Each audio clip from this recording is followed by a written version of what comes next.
do tempo através da cultura. Por exemplo, o que te lembra a palavra marchand? Merchan. Merchandise. Algumas pessoas vão se lembrar que um desses Big Brothers, né, daí da vida, uma dessas edições, eles começaram a falar de propaganda. Vou fazer um merchan aqui de uma coisa. Começou a se falar de merchandise como propaganda. Só que merchandise quer dizer produto, não quer dizer publicidade. E até hoje, merchan ou merchandise virou publicidade. Mudou-se o sentido, mudou-se o significado através da cultura pop. Só que eu creio na palavra quando diz que Jesus veio na plenitude dos tempos. E uma das coisas principais da plenitude dos tempos, da hora certa que Jesus veio ao mundo, foi justamente a língua. Foi justamente a língua na qual foi escolhida para se escrever todas as escrituras, ou as línguas, o hebraico, o aramaico e o grego. Sobretudo o grego para o Novo Testamento. O grego koiné, que era o grego do povão da época, que era o grego mais simples, ainda assim é muito mais elaborado, muito mais rebuscado, muito mais bonito que o português, não chegava a ser o grego clássico, muito mais complicado. Ele tem umas palavras que são chave do entendimento para a gente entender hoje a cultura, ou entender hoje a verdadeira teologia, a verdadeira palavra. E se a gente começa a sair dessas palavras, é como um exército, que quando o general dá o toque de avançar, ele vai para o flanco direito. Ou quando dá o toque de regredir, ele vai para o flanco esquerdo. A gente vai perder a batalha, porque a gente perdeu o significado. E quando perde o significado, eu perco a comunicação. Grande parte dos problemas de relacionamento hoje, seja de um casal, de uma empresa, de uma igreja, são problemas de comunicação. Então, como é que eu vou passar a mensagem certa se as palavras que eu estou usando se perderam no significado? Não está me escutando. Então a gente precisa saber grego, hebraico, aramaico? Não. Mas a gente precisa saber algumas palavras. Elas precisam voltar a fazer sentido no nosso coração. E a primeira, e a mais importante de todas, é a palavra Senhor. No Novo Testamento é Curios. Repita comigo, Curios. Senhor. Senhor hoje, na nossa cultura, sobretudo na cultura brasileira, é um tratamento de respeito. Então, o senhor Ricardo está, por favor, né? Quando liga aquela pessoa lá, como é que chama? Para fazer propaganda, para tentar vender o cartão. Senhor Ricardo, o senhor está bem? O senhor isso, o senhor aquilo, é quase o seu Ricardo está? É só um tratamento de respeito. Mas no Novo Testamento a palavra Curios, ou Senhor, era muito séria. Você só podia chamar de Curios o César. Sabia disso? Porque Curios indicava o seguinte: aquele que é proprietário de algo ou alguém, podendo dispor-se deste. Ou seja, se eu era Curios, eu era dono da terra, como César era dono da terra, eu era dono das construções, eu era dono das coisas e das pessoas. Eu podia mandar matar, eu podia mandar viver. Eu podia pegar o escravo e libertar, podia pegar o livre e tornar prisioneiro. O Curios podia tudo. Por isso, muitos, milhares e milhares de nossos irmãos, nos primeiros anos da igreja, morreram pela seguinte frase: Jesus Cristo é o Senhor. Jesus Cristo é o Curios. Isso era uma frase ilegal, porque só existia uma frase que a palavra Curios era legal: César é o Senhor. Então, quando um irmão vinha diante do tribunal, em Roma, eles perguntavam: quem é o Senhor? Afirme que César é o Senhor. Você podia até ser cristão se você falasse essa frase. Afirme que César é o Cristo, que César é o Senhor, que César é o Curios. O que eles diziam? Somente Yeshua é Curios. E morriam. Por isso.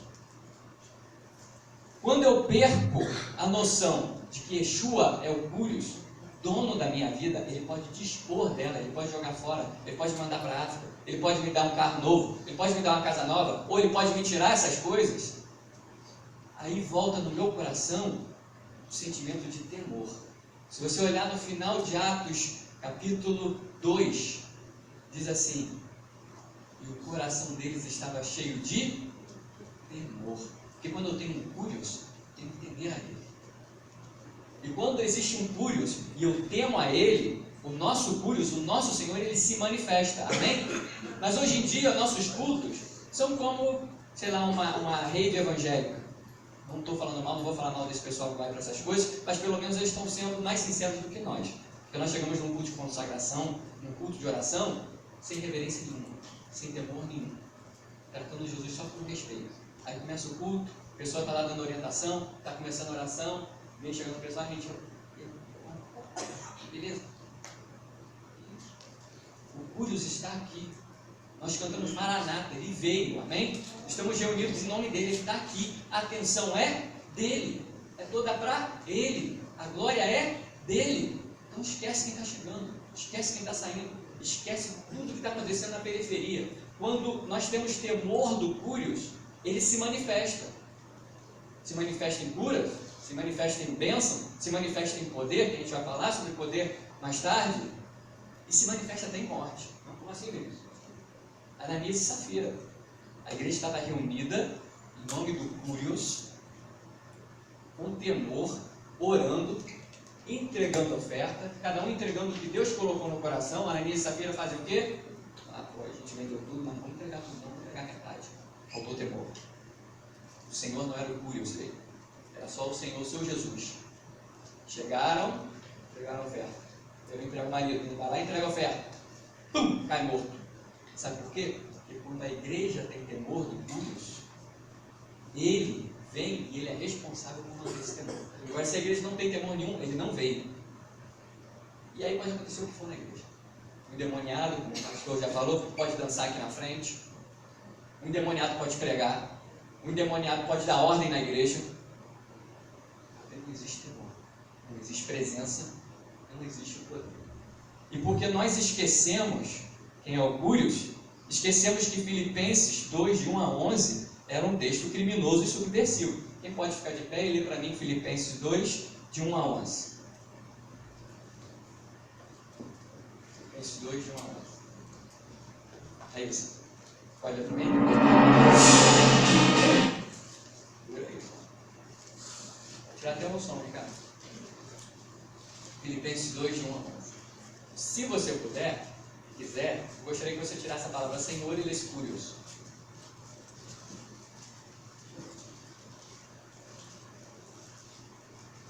Portanto, se há alguma exortação em Cristo, se há alguma consolação de amor, se há alguma comunhão no Espírito, se há alguns entranháveis afetos e compaixões, completai o meu gozo, para que tenhais o mesmo modo de pensar, tendo o mesmo amor, o mesmo ânimo, pensando a mesma coisa. Nada façais por contenda ou por vanglória, mas com humildade, cada um considere os outros superiores a si mesmo. Não olhe cada um somente para o que é seu, mas cada qual também para o que é dos outros. Tende em vós aquele sentimento que houve também em Cristo Jesus, o qual, substituindo em forma de Deus, não considerou por ser igual a Deus, coisa que se desvia a aferrar, mas esvaziou-se a si mesmo, tomando a forma de servo, tornando-se semelhante aos homens, e achando na forma de homem, humilhou-se a si mesmo, tornando-se obediente até a morte, e morte de cruz. Pelo que também Deus o exaltou soberanamente, e lhe deu um nome que é sobre todo nome, para que ao nome de Jesus se dobre todo o joelho dos que estão nos céus, e na terra, e debaixo da terra, e toda a língua confesse que Jesus Cristo é o Senhor, para a glória de Deus Pai. Jesus Cristo é o Curios, para a glória de Deus Pai. Amém?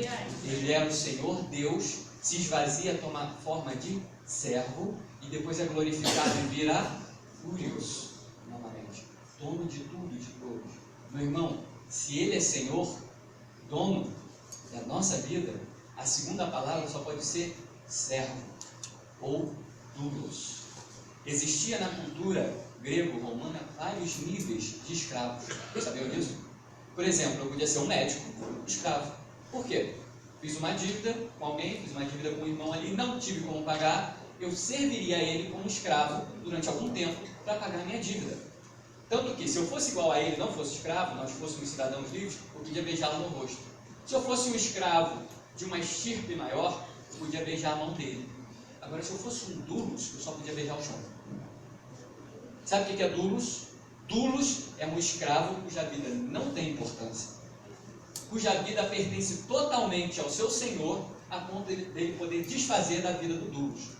O dulos normalmente era conhecido como escravo condenado à morte. Você pode soltar o vídeo agora? Segura, ele é meio comprido, mas são só uns 40 primeiros segundos. Quando eu for para parar, eu falo. A gente vai assistir um vídeo para você ver quem era, a maior parte dos dulos fazia essa função que você vai ver aí agora. Era um filme bem conhecido, o 300, mas a segunda parte, onde tem a Batalha dos Navios. Vamos tirar a tela. Deve ter da inglês mesmo. Sem som. Sem som, pode botar sem som. Ele é meio barulhento, está em inglês. Esse aí não é um dulos. Ele era o general do exército de Atenas. Esse também não era um dulos, esse era um guerreiro.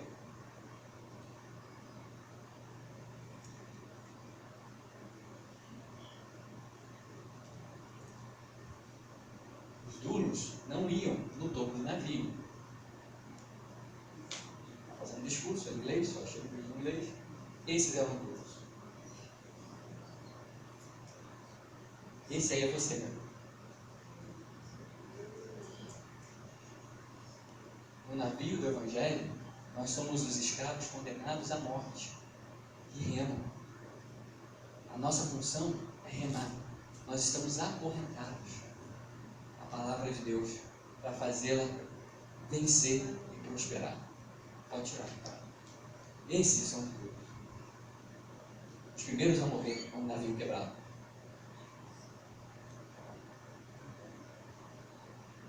Pode parar. Se você quiser assistir o filme de novo, quer ver mais um pouco, nós somos aqueles ali, no porão do navio, acorrentados ao navio, condenados à morte, porque nós temos que morrer a morte de Cristo para viver a sua vida. Amém? Amém. A nossa vida não vale nada enquanto servos.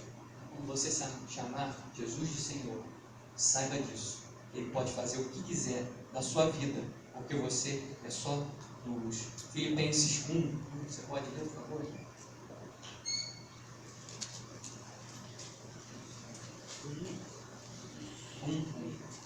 Portanto, se há alguma exortação em Cristo,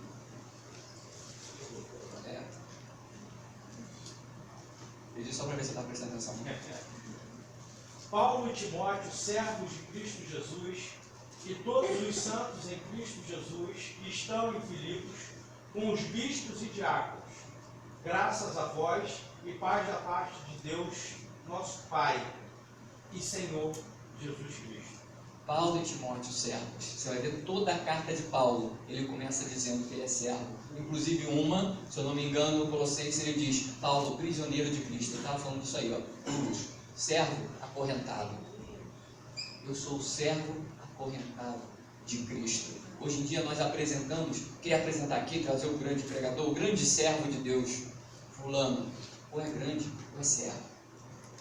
E a nossa cultura gospel criou personalidade gospel. Eu conheci alguns deles, eu tive o prazer de trabalhar com um homem de Deus, que apesar de personalidade, é uma pessoa muito humilde, por isso eu vou falar o nome dele, o Fernandinho. Trabalhando com ele eu tive a possibilidade de conhecer outros. Servos de Deus que olham para você como se estivesse olhando através de você. Não te cumprimentam, não falam com você. Mas a culpa não é dessas pessoas. A culpa é nossa. E criamos eles com personalidade. Nós que demos a eles o nome de grande. E hoje em dia, infelizmente, eles pensam que são grandes.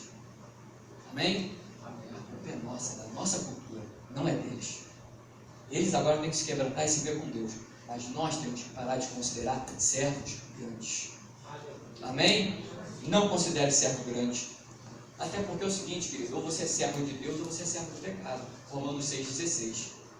Ou você com seus membros serve ao pecado para a morte, ou você serve a Deus para a vida eterna. E aí, a grande novidade, a grande bênção, é que quando você é servo dulos de Deus, você também é filho.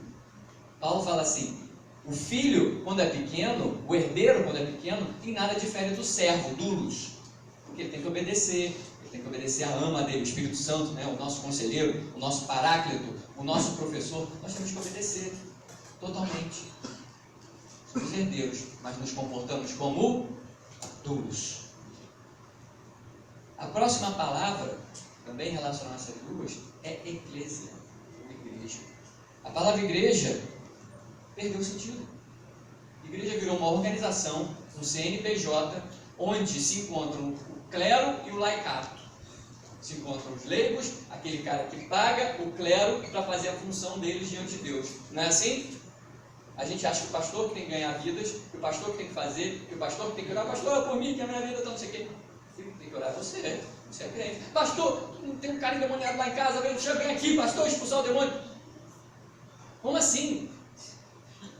Em meu nome curarão os enfermos, expulsarão demônios, farão isso e farão aquilo. Em meu nome, chama o nome de Jesus, filho. Chama o pastor não, deixa ele dormir. Deixa ele com a vida dele, ele é servo, duros igual você. Amém? Ele é autoridade sobre a sua vida por causa do Curios, que escolheu ele para isso. Amém? Só isso. Você tem que ter o mesmo poder. Você tem que orar igual. Você tem que ganhar pessoas para Jesus igual.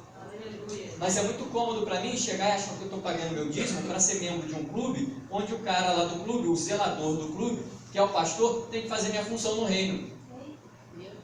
Larga a marreta, Jesus. É isso. Entendeu? É isso. E a gente virou um clube. A gente paga ali a mensalidade pro cara. E acha que está abafando. Pelo amor de Deus.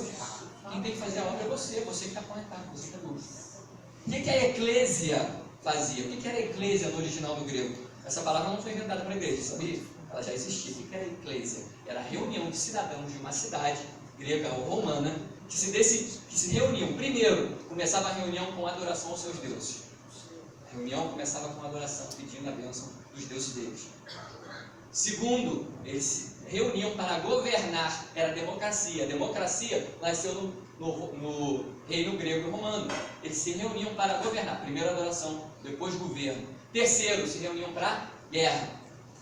Então a eclésia é uma reunião de pessoas que se reúnem para adorar, governar e guerrear. É para isso que você existe. Não é para pagar uma mensalidade, a maioria não paga, chamada dízimo, para alguém fazer isso por você.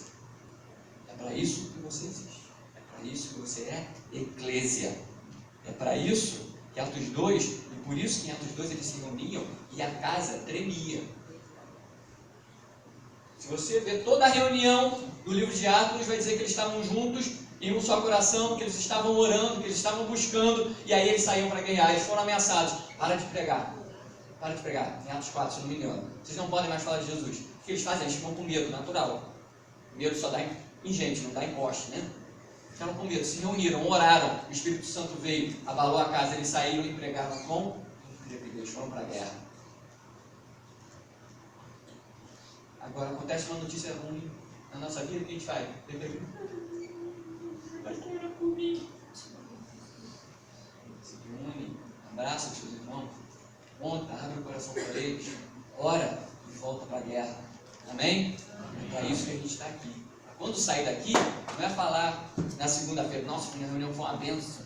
E aí, como é que foi? Não, fui lá, tirei foto do Deus de Deus, pode ir lá tirar, tá? Fui lá, tirei foto do Deus de Deus, passei na pracinha, comi uma comida gostosa, né? Passei um friozinho, fiz uns selfies e voltei, né? Para guerrear. Amém? Para guerrear pela noiva, para guerrear pela igreja, para guerrear pelo reino que nós viemos implantar nessa vida.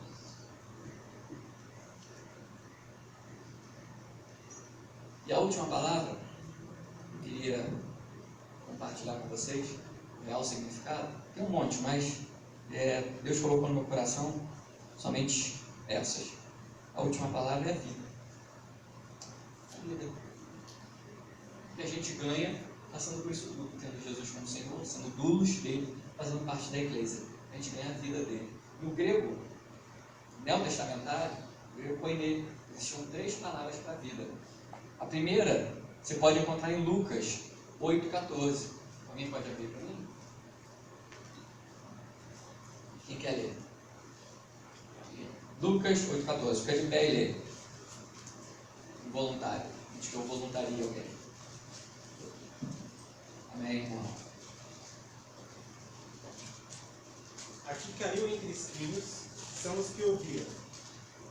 E no decorrer dos dias foram sufocados com os cuidados, riquezas e deleites da vida. Obrigado, irmão. Seus frutos não chegam a amadurecer.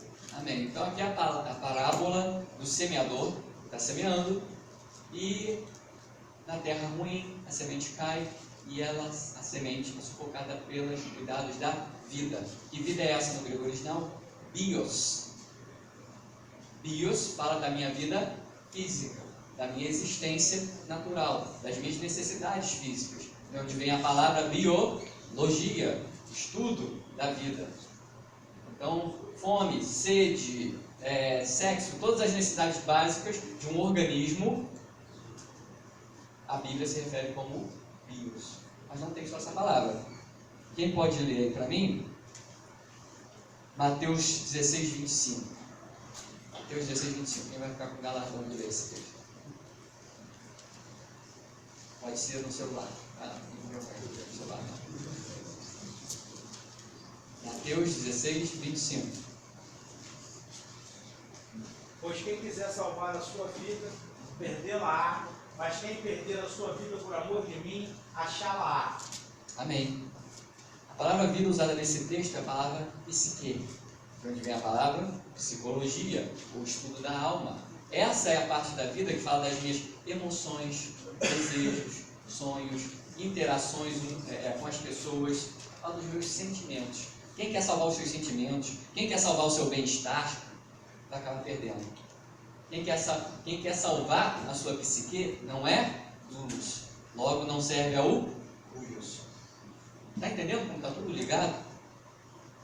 E a terceira palavra aí, quem pode ler para mim em João 1, Evangelho segundo João, capítulo 1, verso 4. Essa é a palavra mais importante. João 1, 4. Você já levou 2 cartões? Vamos ver alguém lá de trás. Quem lá de trás pode ler para mim? Irmão de barba ali. Pessoal de barba é um pessoal diferenciado. Barba de óculos ali. De longe. Você mesmo. Mateus não. João 1, 4. Pode ler aí. Mas o pessoal de barba é um pessoal top, né? Pessoal diferente.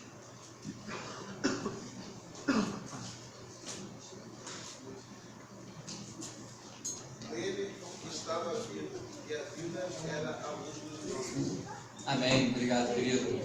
Nele estava a vida, e a vida era a luz dos homens. Qual é a palavra grega para esse texto, que aliás se repete todo em João, capítulo 1?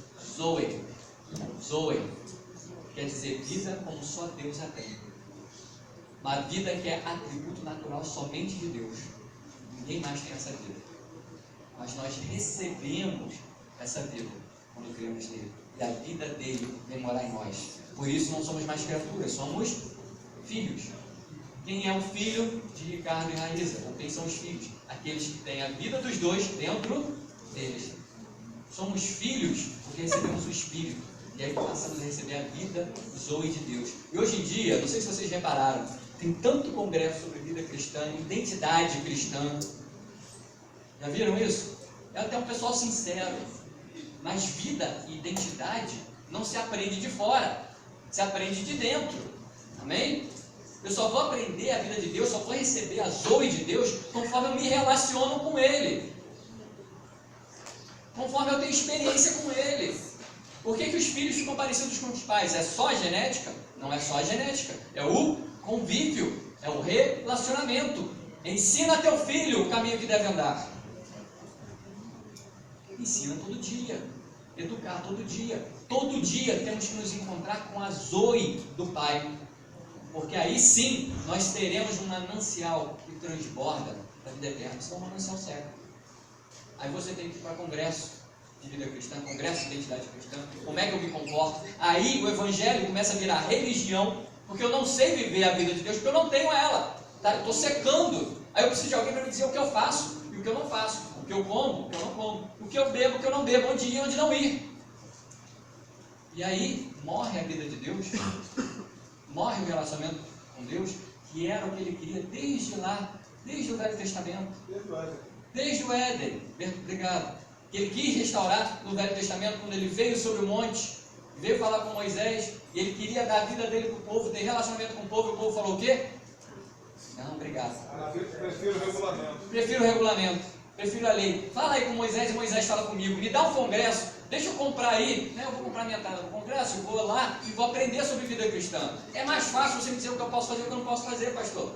Até porque, se eu errar, a culpa é sua.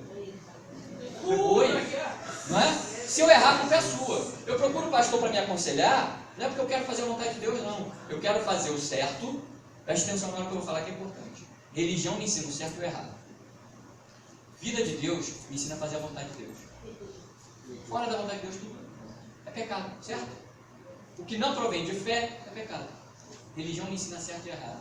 Nós queremos certo e errado. A nossa carne quer certo e errado. Eu sento na frente do pastor para ele dizer com quem que eu tenho que casar. Aí eu caso, dá errado, a culpa é do pastor. A culpa é do profeta falando de tal. E veio aqui e disse que eu ia casar com a varão que estava do meu lado.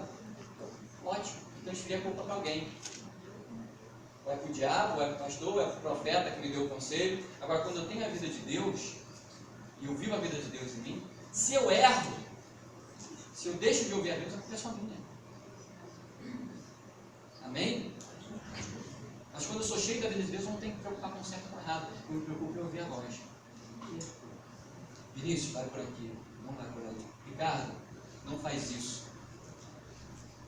É muito mais fácil ter alguém dizendo onde não ir. Eu trabalhei com um amigo chamado Gabriel, lá nos Estados Unidos, e ele era músico antes de se converter, e tocava em bar, vivia uma vida profana, droga, etc.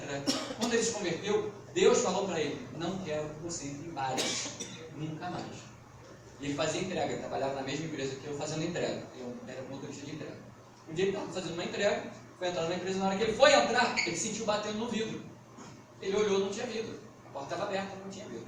Quando ele deu por si, era bar. E Deus falou com ele, falou. Ele pegou, carregou, de volta, trouxe a mercadoria de volta para a empresa e falou com o dono. Que ele, graças a Deus, era um cristão, um Jim, falou assim: olha só, é isso, Deus me mandou, eu não posso entrar lá, pode até me demitir. Não, amém. Vinícius, vai lá e entrega para ele. Entrego, peguei meu carro, Deus não tinha me mandado, não me deu a mesma ordem, eu não tive o mesmo tipo de vida. Entrei, fiz a entrega. Eu pequei? Ele ia pecar se entrasse? Sim. Não é? Vida de Deus na vida dele, vida de Deus na minha vida. Quando eu tenho a vida de Deus, não precisa de ninguém me dizendo: ah, que isso, tem nada a ver. Né? Tudo que a gente quer ouvir, tem nada a ver. Também não precisa ouvir: não, irmão, não faz isso, que isso é pecado, isso é errado, isso não está na nossa doutrina. Não precisa. Viva a vida de Deus. Volte a entender o Evangelho como ele tem que ser entendido. Se você entender que Ele é o Senhor, beleza. Se você não lembrar nada disso aqui na segunda-feira, lembre que Ele é o Senhor. Quando você lembra que Ele é o Senhor, você passa a ser servo, temor no coração. Quando você passa a ser servo, você vai ter parte, você vai ser parte de uma eclésia, de um grupo de pessoas com a mesma mente, com o mesmo coração, voltadas para a adoração, governo e guerra. E você vai ter a vida dentro de você. Só vou dar uma pinceladinha na última palavra. Quando você tem isso tudo, você é cheio da zoe de Deus, você também se enche do dunamis de Deus. O que é dunamis? Poder. De onde vem a palavra dinamite. Mas no grego quer dizer poder para fazer milagres. Curas. Coxo andar, cego ver. Amém. Também é para a batalha espiritual. Certa vez Paulo estava pregando, falando com um rei sobre o Evangelho, e o ajudante do rei, que era um feiticeiro, ficava fazendo uma interferência. Não é bem assim não é isso aí não. Paulo olha para o cara e fala assim: só porque você é inimigo do Evangelho, porque você está atrapalhando o reino de Deus, você vai andar cego. Você vai andar cego e você só vai enxergar quando eu orar por você. Pum! Ficou cego. O poder de Deus dá vista a quem não tem e tira a vista de quem tem.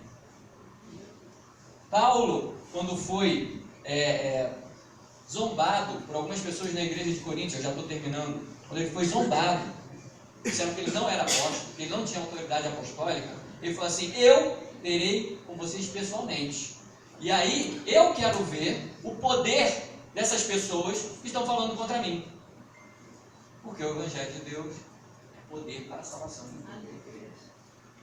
Sabe o que Paulo estava fazendo? Estava desafiando. Vamos fazer aqui, vamos ver quem tem mais poder. Não é quem tem palavra, não. Vamos ver quem tem poder. Vamos orar aqui e ver as coisas acontecerem. Tem uma tradição na Irlanda sobre a vida de um homem chamado Patrick, St. Patrick. O dia dele é 17 de fevereiro, se eu não me engano. Que na tradição cristã, ele foi um homem da igreja primitiva. Lógico que a igreja católica depois pegou para eles.